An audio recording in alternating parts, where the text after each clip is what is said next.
I'm coming in hot before we dive into today's episode because I have a special announcement, something I've been dreaming of creating for the past 7 years. You know how it feels to learn all of this amazing personal growth stuff, but then somehow end up feeling worse because you're not actually doing it? Like your knowledge is actually making you feel guilty instead of empowered. I get it. That's exactly why I created Living Mind Love. Each month, we'll explore one focus area through the lens of neuroscience and spirituality. But here's the magic part. Instead of overwhelming you with changes, we'll break everything down into tiny micro shifts that your brain actually welcomes, so you'll understand the science behind why it works, connect with the spiritual wisdom, and most importantly, actually apply it to your life. The value in this program is worth at least 50 times what I'm going to be giving it to you for, because it is my mission to help as many people as possible transform their lives. You'll also get access to the first ever Mind Love community on School. So if you're ready to stop collecting wisdom and start actually living it, go to mindlove.com/waitlist to join the waitlist, and you'll get instant access to my 10-year vision meditation. So let's get into today's episode. Welcome to Mind Love, episode 204. Today's episode is all about giving yourself permission to feel. Focus on what you're feeling. You don't need to always identify it, because sometimes we can't identify what we're feeling. We're just feeling off. We're just feeling something. That's okay too. Still focus on it. So if you're feeling, let's say, that grief is bubbling up, or those uncomfortable emotions of having a conversation with your colleague at work, or maybe it's just like, you know what, something's off in my gut. I don't know what it is. Focus on that emotion. All right, so what is it? Okay, I've got this weird feeling in my gut. Then I want you to enter within the emotion. Turn up your frequency with Mind Love. Bite-sized brain hacks for seekers, dreamers, and doers. It's time to give your mind a little love with your host, Melissa Monti.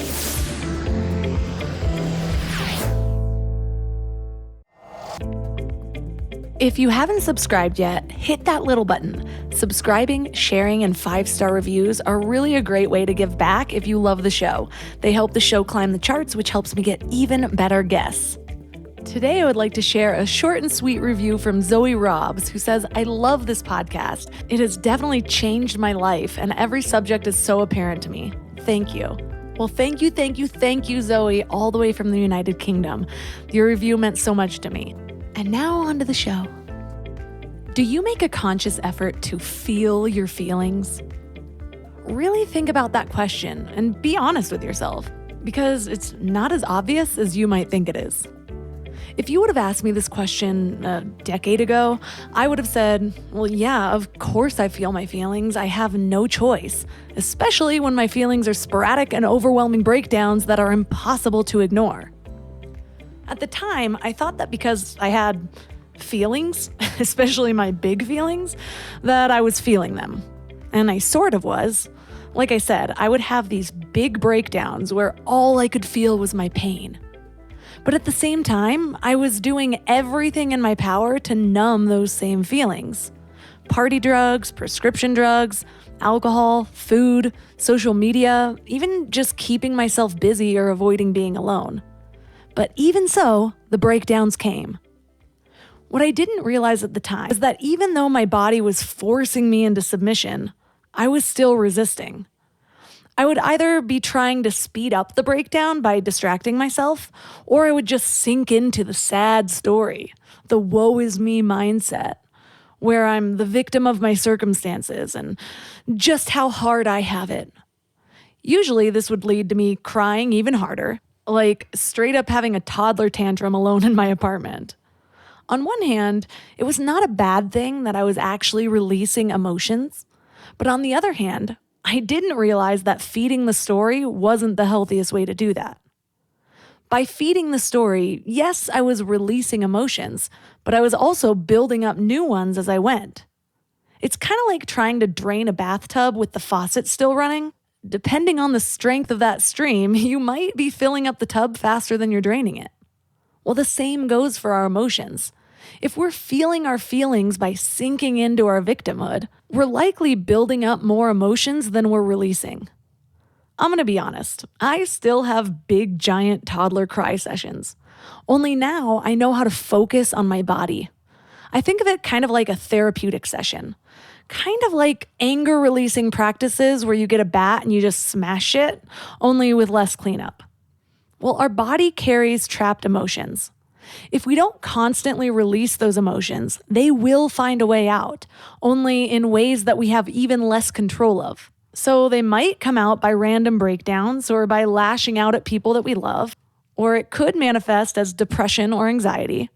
Or, as in my case, it could manifest into low self-esteem that causes you to self-sabotage. So today we're going to learn a better way to feel. Our guest is Ashley Bernardi. The traumatic death of her father at a young age and diagnosis of Lyme disease and postpartum depression after the birth of her third child deepened her passion for health, wellness, and spirituality, and taught her how to access her own authentic power to heal her life. She is also a certified life designer and received her certificate in the science of well-being from Yale University.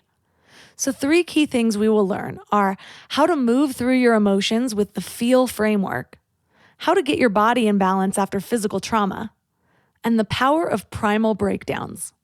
But before we start feeling all our feelings, I want to invite you to wake up to the morning mind love. Every weekday morning, you get a little inspiration just to set your tone for the day and give you something positive to focus on, like a short note from your higher self. Plus, when you sign up, you get 2 free gifts, a 30-minute binaural meditation and 30 days of journaling prompts to help you grow. And it's all completely free. So join over 9,000 people and go to mindlove.com to sign up. And now let's welcome Ashley Bernardi to the show. Oh my gosh, thank you so much for having me, Melissa. So excited to be here. So what inspired you to focus your efforts and your writing on authentic power and actually feeling your feelings? Oh gosh, great question. This goes back actually to my childhood. The reason why I wanted to write this book actually came during the pandemic. And it had come after I had done about 5 years of pretty significant physical, spiritual, mental, and emotional healing. And when we were all experiencing the early stages of the pandemic, there was so much fear, there was so much collective trauma. And I felt that, oh, I've been here before. I know what to do. I know how to move through this. I know how to process this.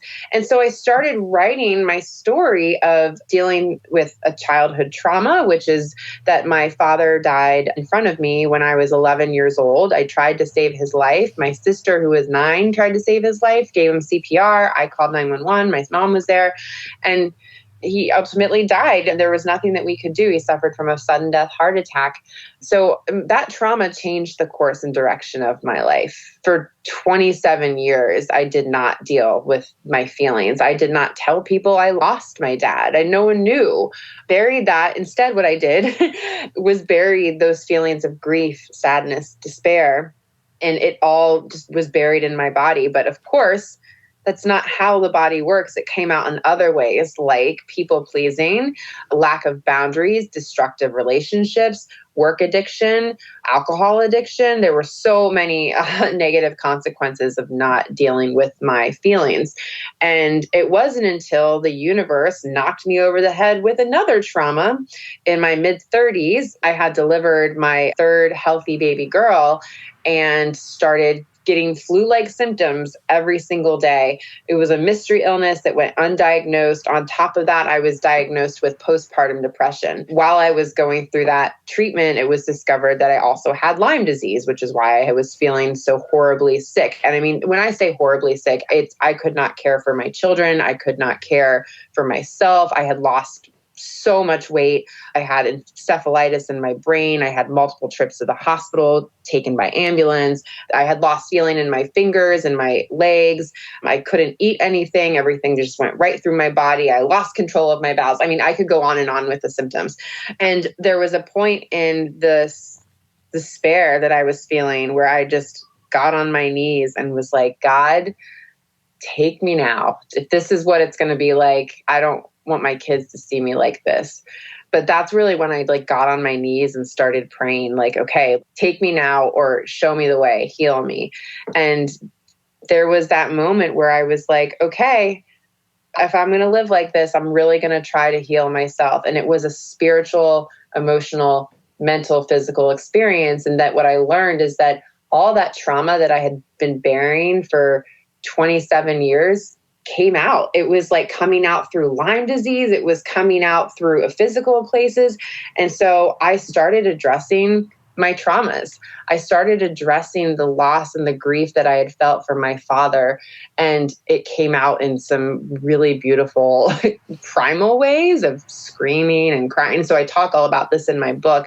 And it was a long, excruciating road to heal. But I'm here today to say that I did it. I got through it. And that's why I wrote my book, Authentic Power, Give Yourself Permission to Feel, because I gave myself permission to feel. And once I did, my whole life changed. That is such a beautiful story. And I relate to so many aspects of it, even though our stories are different.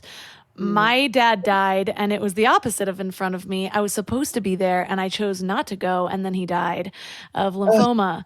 And so I had this big regret. And I also didn't understand that by burying my pain, I thought that made me stronger. Like I can just hold this all together. But instead it manifested into bulimia and terrible relationships and self-sabotage and all sorts of things. And so it doesn't even matter where the trauma comes from. Often it plays out in the same story because we aren't taught these things. And so many of us do the same things that we have been taught by just like buck up and get over it is what I was told so often. And it's interesting because I was sharing with my audience that if you would have asked me like, do you feel your feelings? I would have said yes, because sometimes I would have these big breakdowns where I couldn't hold it in. And I would be emoting in a way, but at the same time, before I knew better, while I was having those primal things, it was like, I was also feeding the story on my own victimhood. And so I equated it to like having the faucet on while trying to drain the bathtub, where it's like, I was sort of releasing, but I was also building up more stuff. So it wasn't ultimately that helpful. And when I was pregnant, I feel like I most definitely had prenatal depression. And so I feel like it was like the final straw of my body forcing me to release things. I would cry for no reason and like a toddler tantrum, just like screaming. My husband would go snowboarding and I would be here for like 4 hours just crying as hard as I could. And I had this realization while it was happening, because in those times I wasn't necessarily feeding the story. It was just like I needed to release it. And I just had, my intuition would come through like, this is your old stuff that you've been carrying. This is like the final straw. You're finally releasing it. And I remember feeling so depressed for like a month to where I'm like, man, am I going to have postpartum depression as well? Which I was worried about. Like, am I going to be a good mother? All these things. And then I had this giant meltdown, the biggest one of my whole pregnancy. And afterwards I felt so much lighter. And so you do say that we need to get primal with our meltdowns. Why do you think that's so helpful? What's happening there? Oh my gosh, thank you for asking this. And before I answer, I just want to say something about that you touched on that's really important, is about how like when trauma happens to us, we think that we're supposed to be strong. This is exactly what I write about in my book, is that I was the daughter of an Army colonel. So my whole life I was taught that I had to be so strong. And ironically, the original title of my book was Not So Strong. And then I changed it because I was like, well, it's actually about accessing your authentic power, which is your wisdom within. But we put on, in society, we put on this mask of strength when things happen. We don't really get real and say, this is how I'm really feeling. This is how I'm really doing. We put on that mask like, hey, yeah, everything's good. And when my dad died, it was like I put on that mask of like, oh yeah, I'm supposed to be strong because my dad was really strong and he was a Vietnam War veteran and I'm being strong for him. But in reality, little 11-year-old Ashley, who watched her father die, was anything but strong.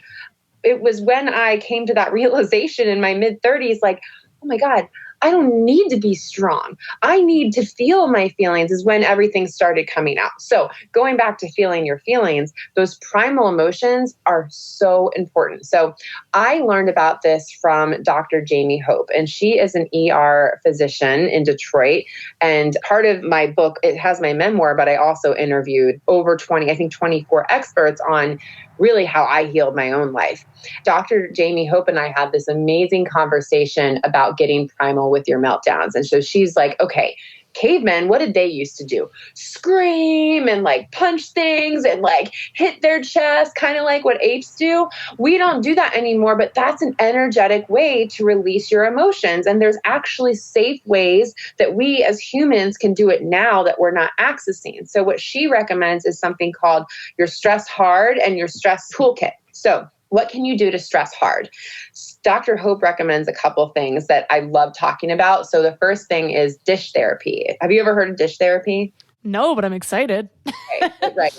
And full disclaimer, I haven't tried it yet, but right over here in my office, I have a pile of dishes that are waiting for my dish therapy. So Dr. Jamie Hope says this is the most satisfying you can do. You take an old trash can and you get a bunch of old dishes that you haven't used or get them from like a thrift store or whatever, put some glasses on, make sure if you have neighbors, give them a heads up, your family members, and you go outside and you smash dishes into a trash can. And she says it is the most satisfying thing you will ever do because you're releasing that angry energy just by throwing dishes.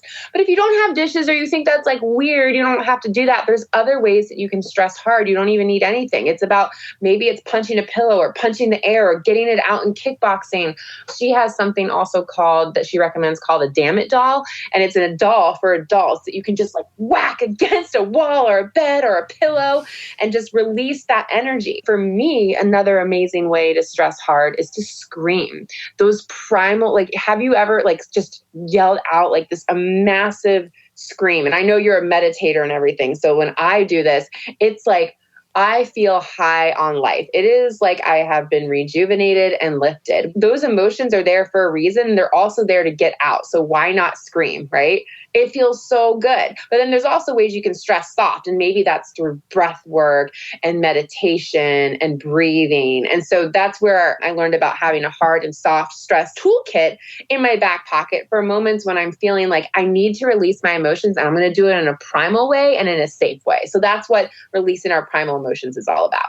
That is so helpful. And I do know the power of screaming.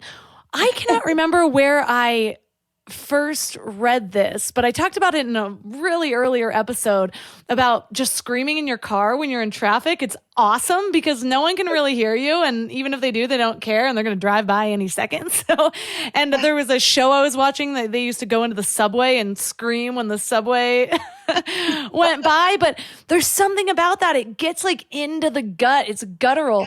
And want to know what else is interesting? So I don't consider myself religious, but I'm going back and reading like the main scriptures of religions right now because I just find it interesting and I think there's so much truth in a lot of it. And anyway, so I just happened to be in Genesis 37 yesterday, and it was talking about how I think it was Jacob tore his clothes. In the little notes, it said tearing their clothes was a common way to express grief. Way back in the biblical days. And I was like, oh my gosh, how perfect is this for what we're about to be talking about? And so I think there's something to that. And we think it's like barbaric or that we don't have our shit together if we're doing these things. But maybe it's all the people pretending to have their shit together that are just slowly leaking out their poisons. Yes, no, that's so true. And I love that you said that because even in the topic of grief, like society now, there has been a massive amount of grief in this past year. We've lost so many lives due to the pandemic. But I feel society, we don't have a safe place to allow ourselves to grieve. And I even use this example in my book. Back in the day, if you lost a spouse, you would grieve for a full year. Like you would wear black, people would know it. And now it's like you go through loss and you're expected to get back on the saddle. You get 4 days of bereavement and with your company or whatever, and you just go. You just keep plowing through life. I don't think that's safe. Well, I know it's not safe. I did that. That's exactly what I did. When my dad died, I went back to school a week later. And guess what? I didn't feel safe. I didn't feel supported. And it's not anyone's fault. It's just that I was thrust back into an environment where I was supposed to act and be normal, but I felt anything but. I felt like I didn't belong there. And those are valid feelings that I felt, but there was not the support from society and this expectation that like, hey, she's not okay. Maybe she shouldn't be back in school. Maybe we should find another way to support her.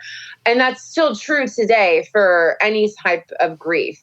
So it's really interesting that you say that. And it's when he was grieving, he like tore that off in such a primal way.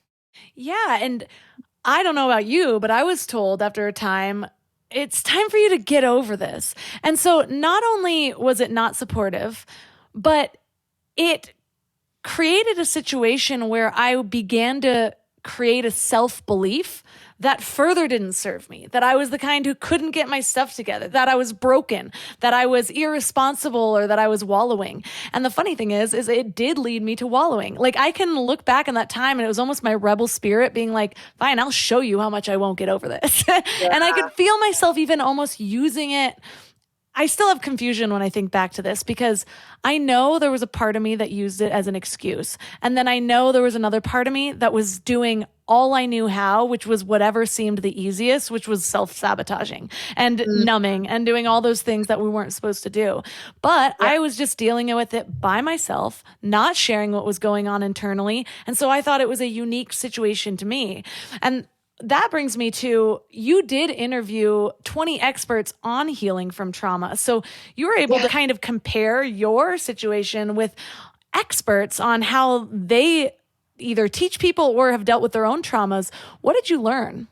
Oh my gosh, I learned so I'm like, how much time do you have? I mean, it took me 5 years to learn all of this. I'll say this about grief, and then I can talk about the experts, but I still miss my dad every day. And I'm sure you do too. Like, it's not anything I am ever going to get over. And that was the greatest lesson in this healing process. I think I was so scared to feel the trauma because I didn't want to get over it. Would that mean I would lose my dad's memory? Like, you don't get over it. And now that I'm healed and I process it, I still process it daily. Like, I was doing an interview the other day for a TV show about losing my dad so young. And do you think I needed a mental health day? And I'm like, yeah, I did. I needed one. But it was this interview about my dad, and I got off and I just cried because I was looking at pictures of him and I missed him. And he died 27 years ago. And now I'm like, that's okay. That's okay. This is not something we ever have to get over. And I'm also just so grateful that I still miss him 27 years later, because it shows what a great impact he had on my life. So I just want to say that, because I feel like you can relate having lost your father. It's just like nothing we can ever get over, and we never will. Right. And actually, it opens up new wounds whenever I do something new and exciting. Like, when I got married, I was like, I wonder what my dad's relationship with my husband would have been. When I had a baby, I'm like, I wonder how my dad would have impacted. I could cry right now. And September 19th was the anniversary of the day he died, and he's been gone since 2004. And still, I cried that day. I had my time, and my husband knows September 19th is one of those days where I get to do my self-care, whatever I need. So yeah, it's definitely still there. Yeah. It is. And I'm going to say this too. I never wrote about the night my dad died or ever talked about it until I actually started writing my book. So what's interesting is that I had interviewed all these healing experts about my story and about how I healed and their wisdom. But I felt like there was a big chunk of the book missing, and I knew exactly what it was. I was like, I need to tell the readers about the night I lost my dad. So I wrote it out.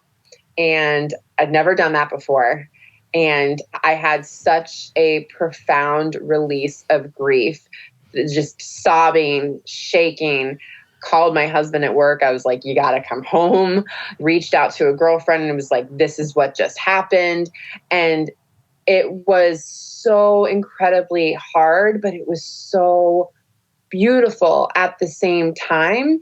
Also, because my mom and my sister had never heard my account either. And it actually opened up the door for us to have, and that's another chapter in my book, Making Space for Brave Conversations.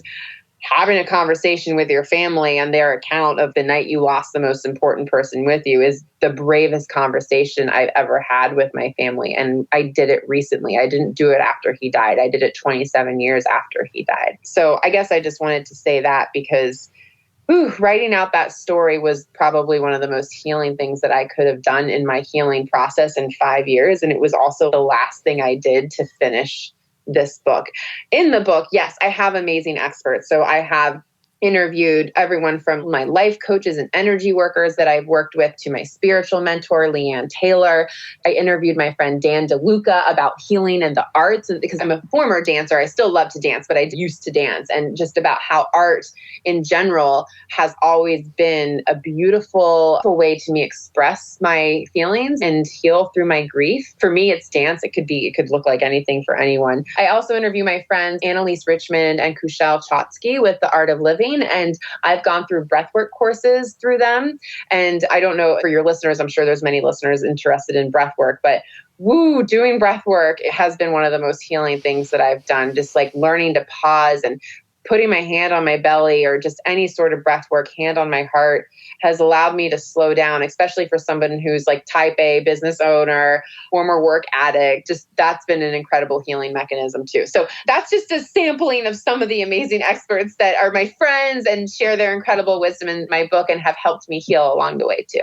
A lot of those modalities that I've delved into too, another one that you didn't mention, but I actually did a few times and it felt amazing, is ecstatic dance. It's the things that you're not thinking about people watching you. You're not performing.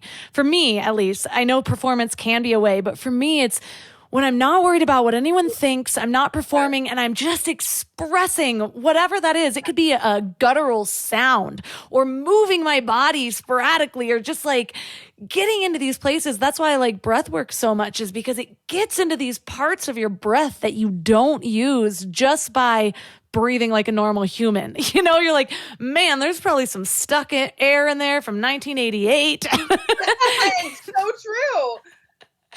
And you mentioned part of your healing is making space for brave conversations. Oh, yeah. And you talked about a conversation that you had with your mom. What was it about that is healing, and how can other people use brave conversations to express? I love that.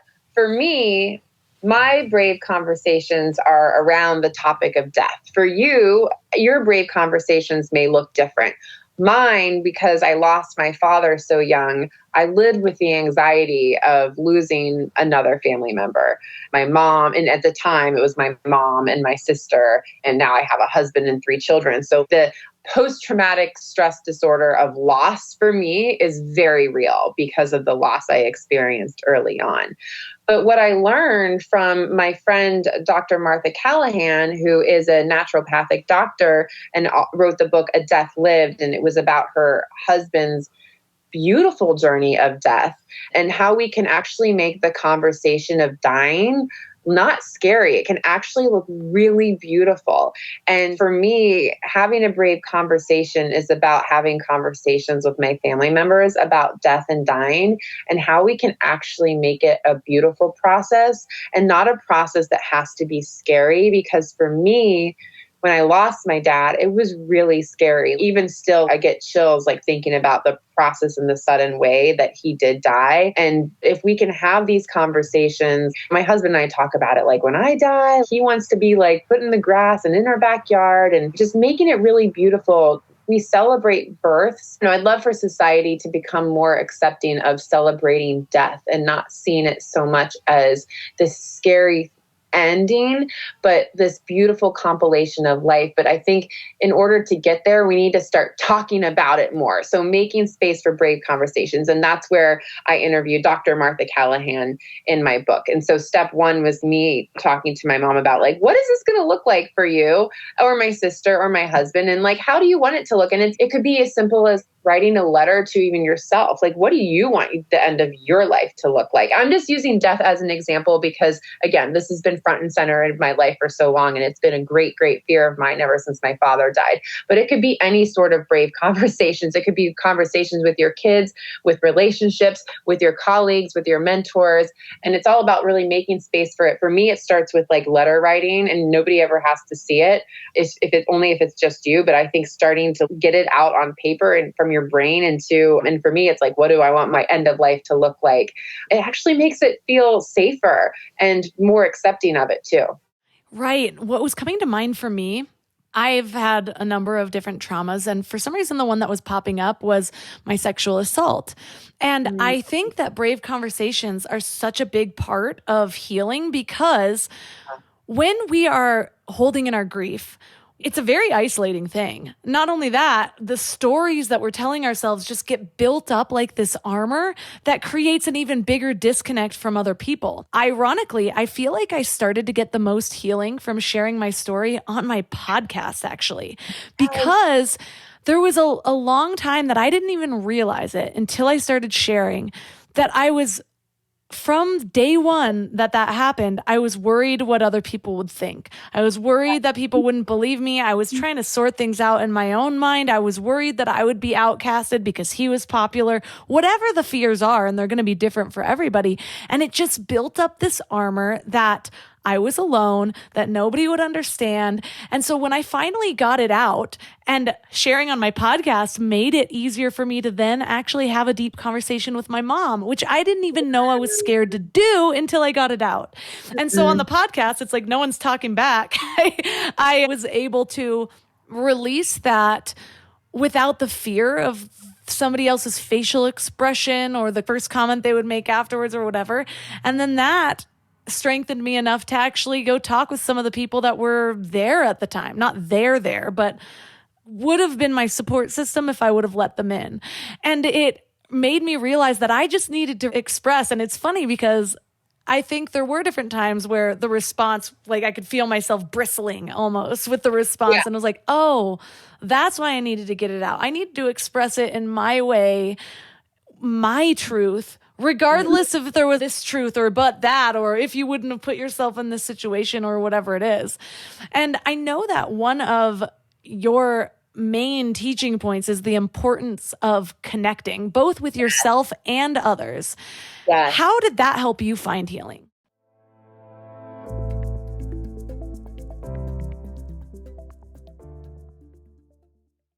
Before we go deep today, I want to give you a little gift, and I want to give it to you every single day.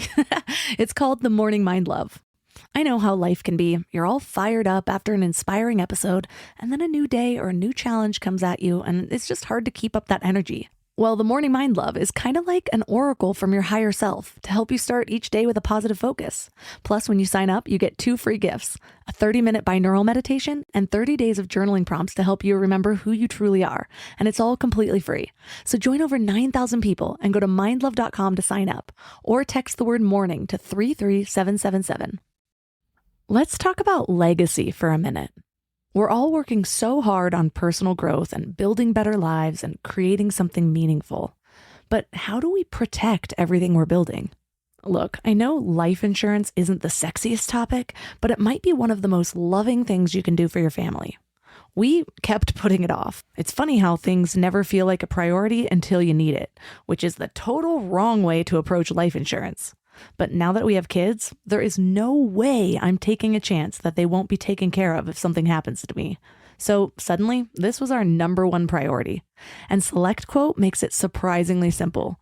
They're one of America's leading insurance brokers with nearly 40 years of experience helping over 2 million customers.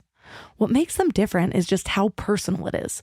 Their licensed agents take the time to understand your specific situation so that they can find you the right coverage.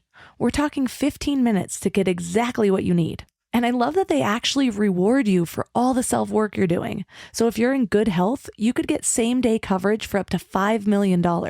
No medical exam needed. And it's way more affordable than you might think. Coverage up to $1 million could cost as little as $20 per month. So get the right life insurance for you for less at selectquote.com/mindlove. Go to selectquote.com/mindlove today to get started. That's selectquote.com/mindlove. I don't know why it took me so long to invest in good bedding. I resisted it for years, but something flipped in me about 3 years ago. And now I'm basically a pillow connoisseur. I've tried them all, and I get weirdly excited about good bedding. Because here's the thing, we spend a third of our lives in bed, and the quality of that time affects literally everything else, which is why I'm so excited to tell you about my latest obsession, Lagoon Sleep Pillows. What sets them apart is their matching system. You take a quick 2-minute quiz about your sleep style and your preferences, and then they match you with your perfect pillow. I was matched with their Otter pillow, and I am so impressed. Lately, I've just needed more support, and this seems to cradle me in all the right places. I'm also low-key obsessed with their travel pillow, which I use for way more than just travel. I actually hug it, use it as leg support, and of course, take it on trips with me. Well, the secret is in their adjustable fill. You can add or remove it to get that perfect alignment for your spine. A study even found that the right supportive pillow can improve sleep quality by 63%. And Lagoon lets you try their matched pillow for 100 nights risk-free. Free returns, no questions asked. Falling asleep has never been easier. I toss and turn less and just wake up feeling refreshed every morning. Go to lagoonsleep.com and take their awesome 2-minute sleep quiz to find your match. Use the code MIND for 15% off your first purchase.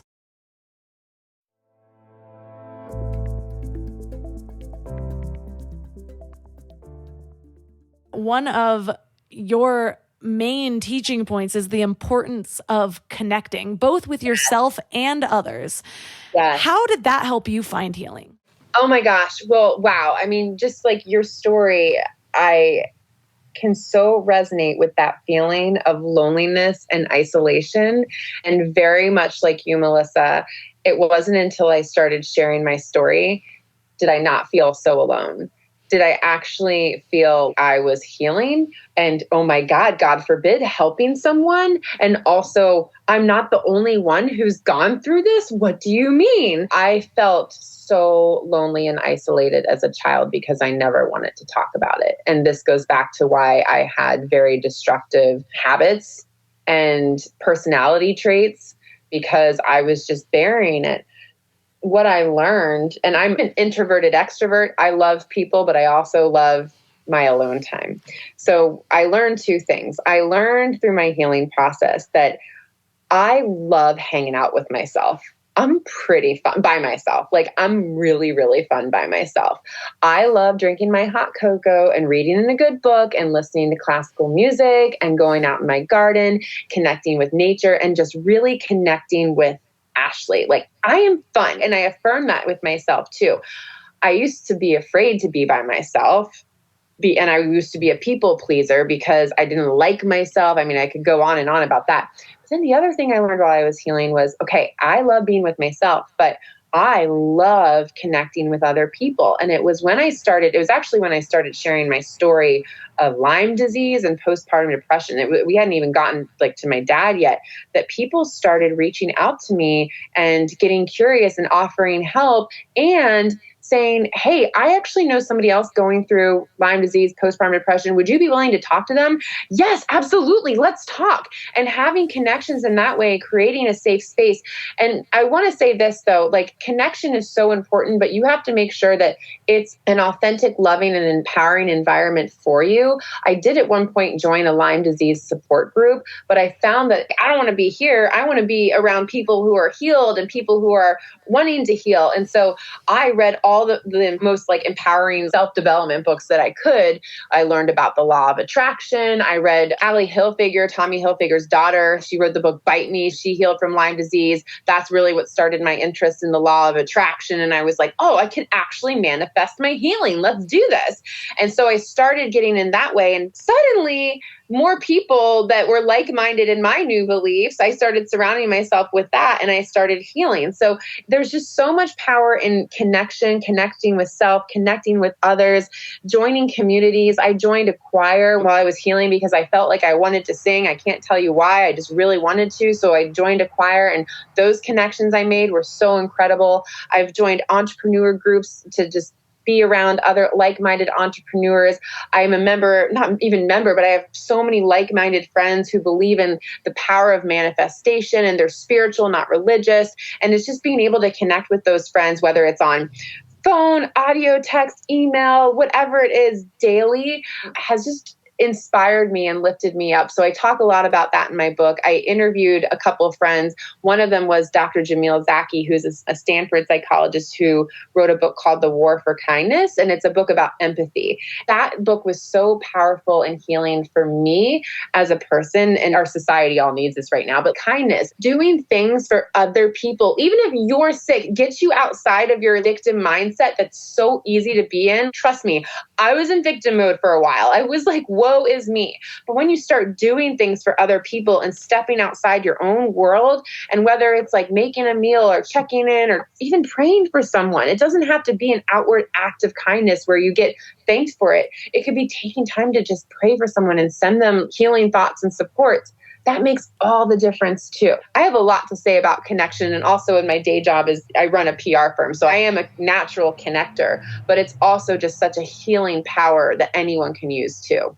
I think we've all realized how important it is in the last couple of years.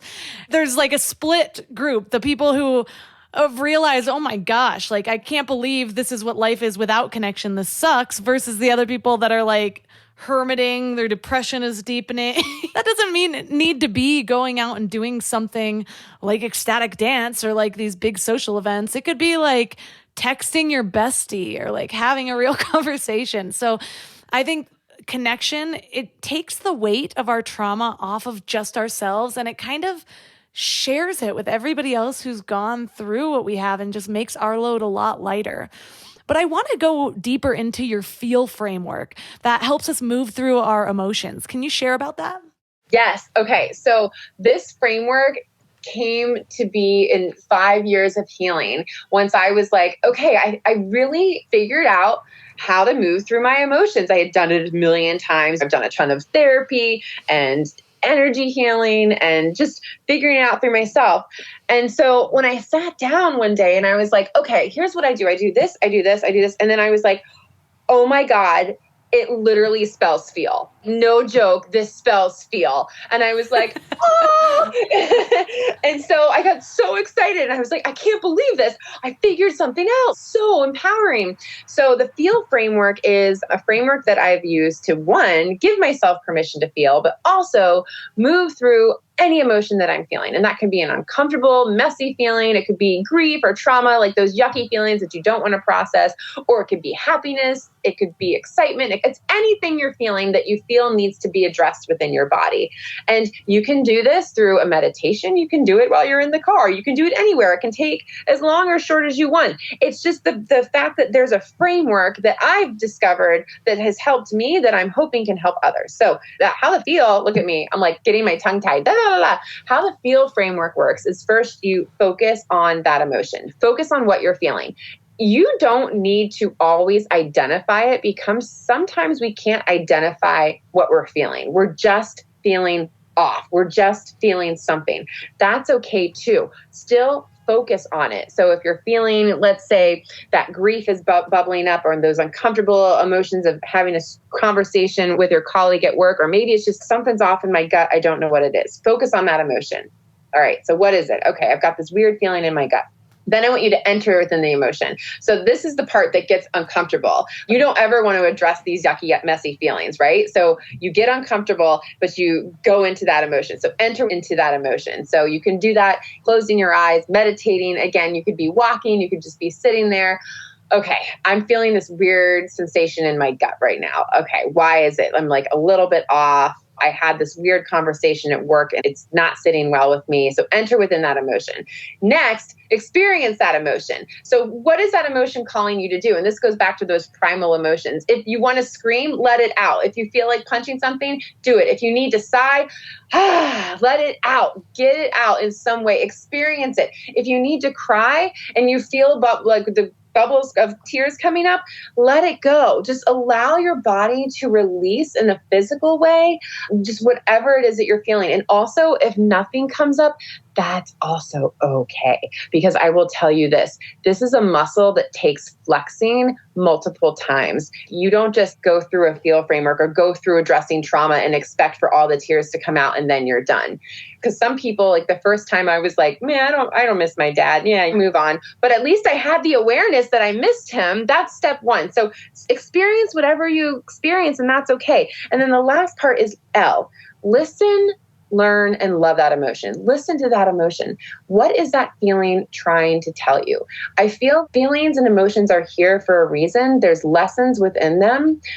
Get curious about it. Get curious about why you might be feeling angry. Get curious about why you might be feeling that grief. Just get curious. So listen and learn from that emotion. Ask that emotion. You can do this through writing. What is it here to teach me? What is this feeling here to teach me today? And then love it back, because I have learned that all emotions, we deserve love. We have anger. We can express anger for a reason. And I think it's a very spiritual thing that we can do that. Thank God we're allowed to cry. What a beautiful thing that we have. I'm loving that emotion back for the ability. I'm loving my body and myself for the ability to cry my tears and release these feelings of sadness. So that's the full feel framework. And it's something that you can do at any time. It can look different for everyone, but it's focus, enter, experience, and then listen, learn, and love it back. And I have learned that doing this process now for years and years and years has helped me so much overcome, process, and heal from my trauma of my past. And it took a long time, and I'm still healing and I'm still addressing those emotions that come up. But now what I'm doing is I'm not burying them back down. I'm addressing them in real time. And therein lies the huge difference. That is so powerful. Somehow it is also intuitively what I do, just without the same words for the framework. Well, I guess it's not so intuitive because it took me like a decade and a half to figure it out. But it was enough for learning different things, understanding what other people said. And I was like, no, I need to feel this. And like I said earlier, I think what we often get caught up in doing when we first go without any direction to feel our feelings is that we just add a greater voice to that same old story that's been causing all of the depression and the anxiety or whatever that is that we're trying to feel. And then it strengthens those feelings. And so it's not actually releasing it. And what I love about your framework is it brings you back into your body instead of your head, which is the first part. So we can actually dig in and find the stuck trauma and release it. And then you ask yourself the questions to allow new information to come instead of that same old story to be repeating itself and strengthening that. So instead, you turn to your inner wisdom and you ask questions to allow your inner wisdom to come through and actually guide you. So you find a deeper meaning to the pain that you're feeling.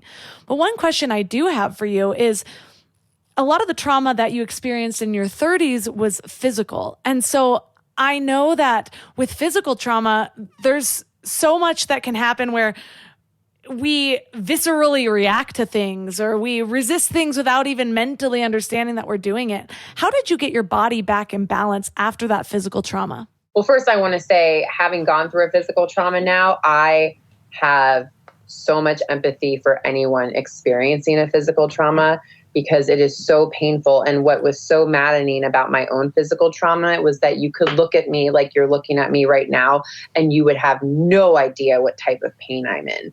And it was such a wake-up call to me that I can look at any person and they could be in extreme amount of pain and I would never know. And I feel that was just something that the universe to me wanted me to become aware of, that there's a lot of pain in this world and people really do put on that strong face and don't express it. But for me, how did I feel? Oh my God, physical healing was so excruciating. And I'm going to say this, I don't think my body would have physically started healing if I hadn't started emotionally and spiritually healing. I had to address the spiritual part and the emotional part first before my body started healing. So spiritual healing first and emotional healing next. That's when my body started to physically heal. What I did to physically heal my body was first sat in the pain. I sat in that pain and I affirmed to myself that this was only temporary. I literally said, Ashley, this is temporary. So how I moved through that pain was by telling myself that this is temporary. I know you can't get out of bed today, but it was temporary. So then if I couldn't get out of bed, there was a ton of breath work and meditation to be done. I can't tell you how many Deepak Chopra meditations I listened to while I was healing, but I'm telling you, I was set on manifesting my healing, but it didn't start until I started addressing my traumas, my emotional traumas from my past. What else I did was I took a hard look at stress in my life and discovered that it came into the awareness that I was an extreme people pleaser, that I was putting everybody else's needs first except for my own. I was that wife who would wake up in the morning at 7 a.m. and go grocery shopping to make sure dinner was on the table, perfectly set every night. I made sure that my babies had pureed baby food. I was literally killing myself by overworking myself in all aspects of my life. And when I became sick, there was no way I could do any of that but focus on healing me. So I just stopped people pleasing because I physically couldn't do it. Instead, I started focusing on slowing down, eliminating stress from my life, which was so important. All of my doctors and my holistic friends and healers were like, you got to eliminate stress. I started yoga very, very, very slowly. And I couldn't even walk. I could walk around a block in my early days of healing. My diet changed significantly. Processed foods, I eliminated sugar.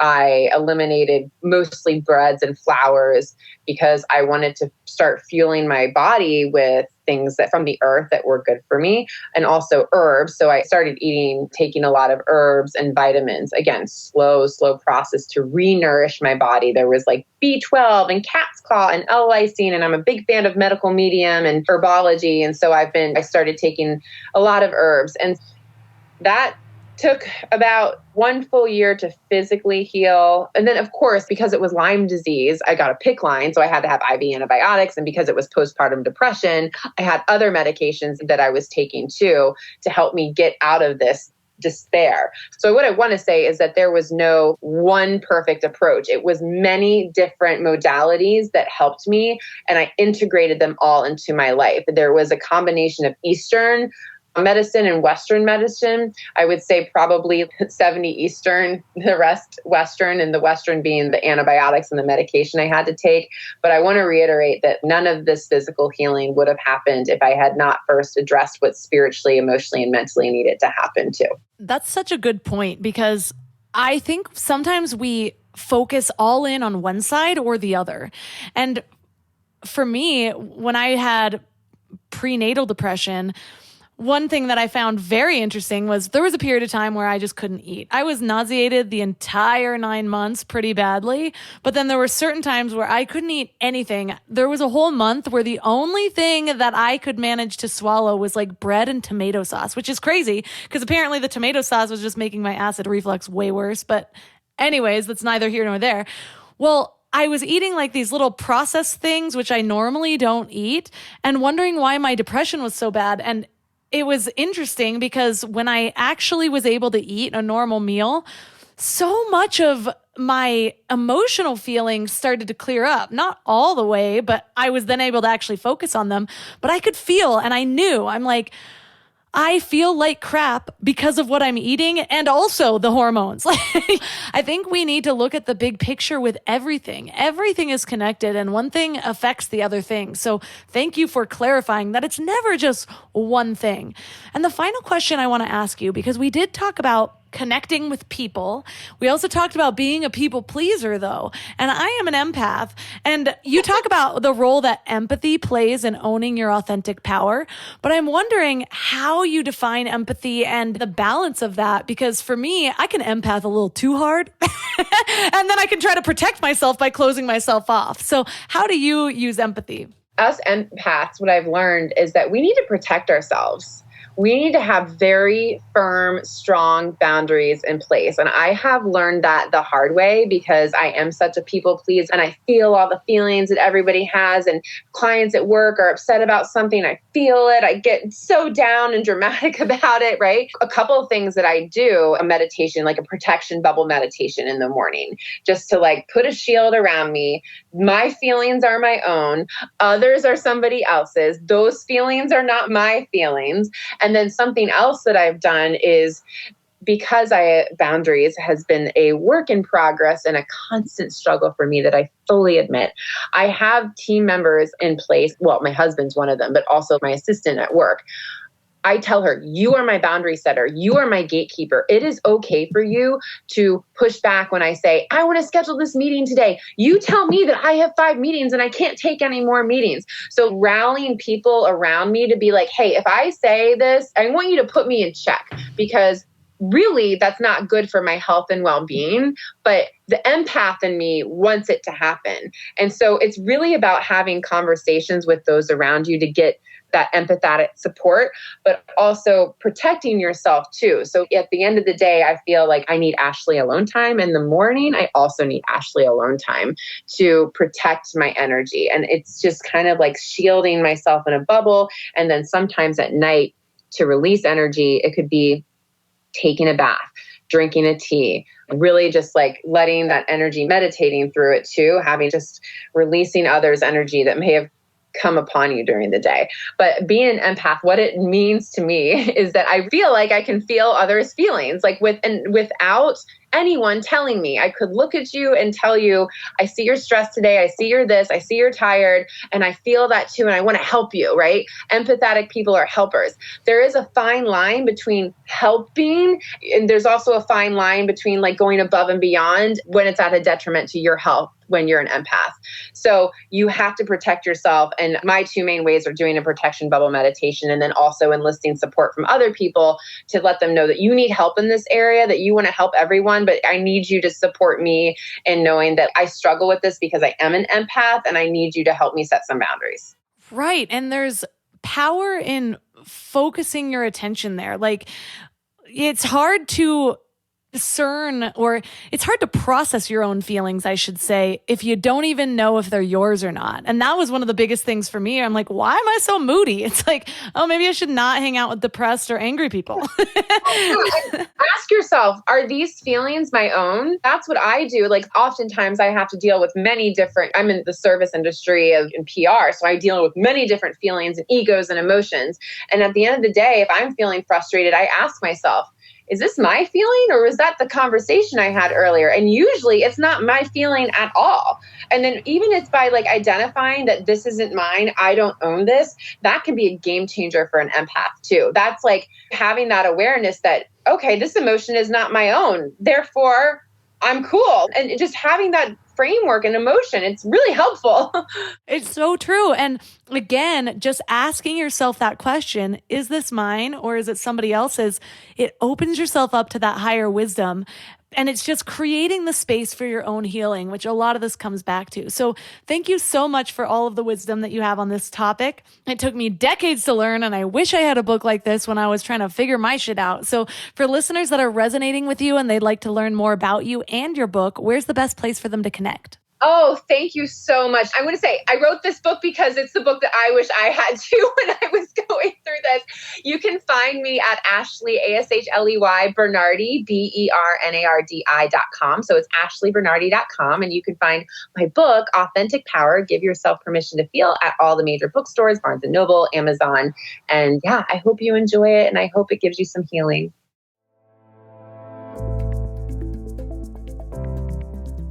All of the links from this episode will be at mindlove.com/204. Guess what your challenge for this week is?